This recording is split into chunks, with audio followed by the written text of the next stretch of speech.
Hey everybody, what's going on? Hellmite here, bringing you another video from Grab the Lantern today. Today I wanted to do another sort of mini champion rework discussion here and talking about the Ahri changes this time around and what Riot have in store for her on the PvE. I feel like unlike the Janna changes, these are more of a net nerf overall to Ahri, especially her preferred playstyle of late, which is sort of the kite mage, be very mobile and be very hard to catch, but also, not really hitting for that much damage other than with Orb of Deception's true damage. I do feel like on one hand it does nerf down that playstyle, but on the other hand it opens Ahri up to some pretty high pop-off moments. So I'm disinclined to say that it's a straight nerf, but I do feel like it will take a long period of adjustment and likely some other buffs from Riot before Ahri will feel really back up to snuff again. So let's go ahead and go through this. As with my last video I did of these, the Janna rework video, this is going to be more of the nitty-gritty, talking about numbers in particular.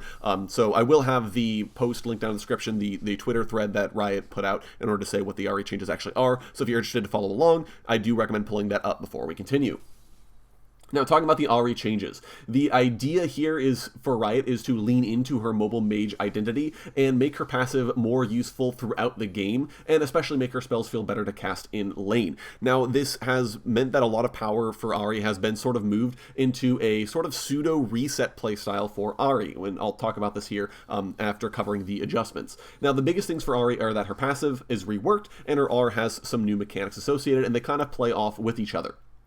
Now, passively, Ahri now gains essence fragments whenever she kills minions or monsters, and when she gets 9 fragments, she consumes them to heal for a significantly higher amount of health than she gets off of her passive currently. At level 5, let's say, right now, Ahri, even if she hits an entire minion wave with an essence theft Q, she is healing for less than she is going to heal with this new passive. I do believe in general the old passive still technically heals for more because it has a slightly better AP ratio, but this I think is generally going to be better at all points of the game, especially given that you don't have to cast spells in order to actually charge this up. You get it by last hitting, right? So if Ahri just sits in lane and last hits an entire wave and then kills the first 3 minions of the next wave, passive is ready. She has not had to cast a single spell, and she can then get healing off of it, and will heal for more because all she has to do is just obtain the fragments. She doesn't actually have to cast a spell afterwards, which is just a massive deal for Ahri sustain. She is paying for it to a certain extent from her base stats, but I think that this in general means that Ahri will be able to constantly heal throughout the game. The other important part is that when Ahri scores a takedown against an enemy champion, she then heals for a higher amount. It's just about double what she would be healing for from her passive normally. This means that Ahri is actually going to be very difficult to kill in teamfights, especially where she's picking up a lot of assists. Ahri does have a good amount of area of effect damage, so if she's able to hit everybody and sort of dash in and dash out and be super flighty and champions are dying, she's getting enough sustain to keep her going throughout the fight, as opposed to her current passive where it doesn't matter, right? You can only ever get a maximum of 3 stacks per spell cast, so you're kind of out of luck in that regard. The way in which this plays with her ultimate as well means that whenever Ahri consumes a champion's essence while Spirit Rush is active, she extends the recast duration by up to 10 seconds and gives an additional cast of Spirit Rush, up to 3 stored. This means that theoretically Ahri can have 6 Spirit Rush dashes to make use of in a team fight, which is absolutely massive. This means that Ahri can do things like commit all 3 dashes just to make sure a target dies, because she knows she's going to get another dash afterwards in order to then get out. It means that she can dash in for a charm, then dash away, then they get a kill, so she gets another dash on top of that, so she's got 2 now, so she can do another dash in, dash back out play. She has 25 seconds or so at that point in order to use all of her dashes. It's like, I think, crazy strong.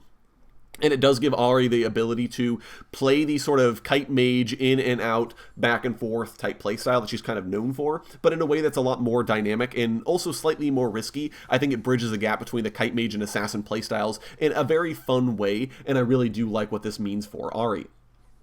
Ahri has gotten a couple of other tweaks to her other abilities. Her E, for example, the base damage and AP ratio are both increased, and the mana cost has been normalized to 50, but it no longer grants the Kiss of Death effect where you get the 20% damage amp on the target. I feel like that's totally fair. It makes E more usable as a sort of one-point wonder ability. It means that you can put more points into the sort of changed W here. W's damage has been increased, and the mana cost has also gone down by 20, so Ahri's saving a ton of mana across the board on her spells, for the most part. The biggest thing, however, is the W flame duration is now 2.5 seconds from 5, which means you have half as much time as you have on live right now in order to actually use the Foxfires. This means that if you're doing things like pressing W just for the mobility, especially in out-of-combat scenarios or where you're too far away from champions, you're not going to be able to benefit from the damage in most situations. But it does mean that when you are able to benefit from it, you're getting more damage, and it costs you a lot less to use this ability in lane, which is a pretty nice change. The one place in which Ahri is getting nerfed in her basic abilities is that her Q's mana cost has been increased by 15 at later ranks, which as a first max is pretty disappointing, but it does mean that you're more empowered to use your W's and your E's in lane without feeling like you're taxing your mana bar too much. So some of the emphasis has been shifted onto those abilities. You're still going to have first max Q, of course, but I do think like a W max second build could be quite good now that E doesn't have the damage amp on the target. I just don't feel like there's much of a reason to do that anymore. All of this said, I think this generally all looks like buffs for Ahri, but Ahri took some really big hits to her base stats. Her base health, her health per level, and her health regen have all been cut by a fairly significant margin. I think she's like 40 health down on her base health, she's 10 health per level down, and her health regen was cut, I think, a little bit more than half. So it means that Ahri is going to be forced to rely on Essence Fragments in order to heal herself up. Oh, her base armor did go down as well. So Ahri is forced to rely on Essence Fragments to heal herself. This means that if you're an Ahri player that isn't able to successfully last hit, you're going to get a lot less healing than you used to before just by throwing your Q through the entire wave.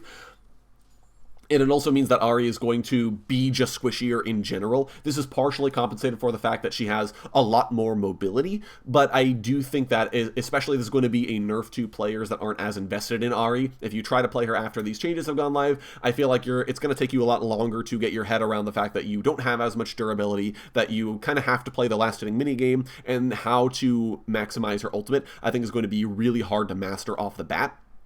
So she's going to be less accessible for newer players, but in general, I still feel like these changes do a very good job of revitalizing Ahri and making her feel like a more dynamic champion. I think that was one of my complaints about the Janna changes, is they didn't really do much to make Janna that much more interesting. They did say NATO is slightly better, but that doesn't necessarily mean that you're going to want to be using it all that much, right? Like, you still basically are just like a shield bot. So I'm much more of a fan of these Ahri changes because of how they give her more ability to make plays happen. So either way, really excited to see these go live. I do feel like they're sort of a small power down, but I think they give her the tools in order to make her feel more like a modern champion, which I'm a big fan of. But let me know what your thoughts are down in the comment section below, especially if you're an Ahri player. I'd love to hear your guys' opinions on these changes. Let me know what you think Riot should be doing in order to either make her weaker, make her stronger, make her better to play, right? I would love to hear your thoughts. If you enjoyed the video today, go ahead and leave it a like, and if you really enjoyed the video, consider subscribing. I upload a video every Monday, Friday, and on patch days as well. Once again, thank you guys so very much for watching. I do appreciate it. And I'll talk to you all later.